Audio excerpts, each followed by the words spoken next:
My name is Sam O'Brien and I'm a primary school teacher by background. I'm an avid Liverpool football fan. I've supported them for many decades. When I was pregnant with my second child, I had an unusual, relatively common condition, but it's unusual that it didn't rectify itself. It's called symphysis pubis dysfunction, and I was told during the pregnancy that don't worry, once you've had the baby it'll be fine.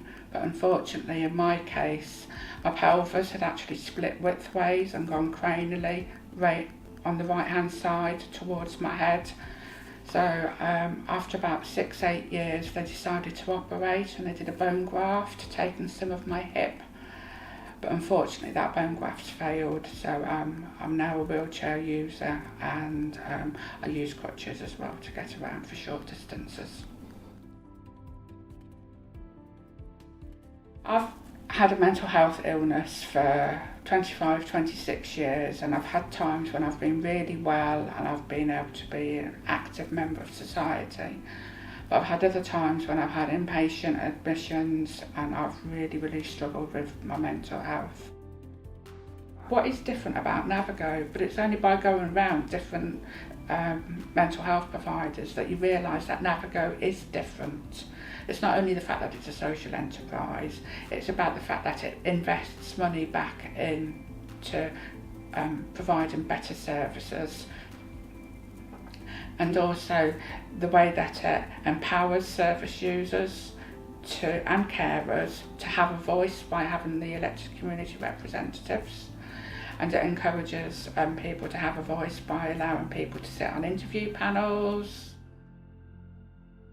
I was one of the first elected community representatives. I did that for 4 years, and for 2 years I was an elected non-exec director. And that period of 4 years is most probably a time when my health has been at its best, and that was around having meaningful engagement, being able to use my brain to do things, being able to attend meetings that I had to read the notes, because I was accountable to not only the people who'd elected me, but also accountable to the other people sat around that table, and I absolutely loved it. I think there's been a lot of changes locally within mental health compared to when I first moved over here.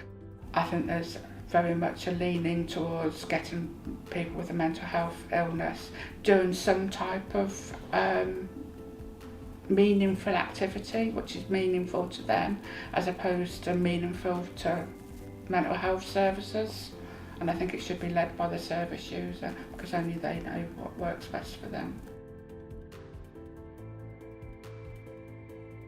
NAViGO in the last most probably 2 to 3 years have been instrumental in my mental health being the best it's most probably been.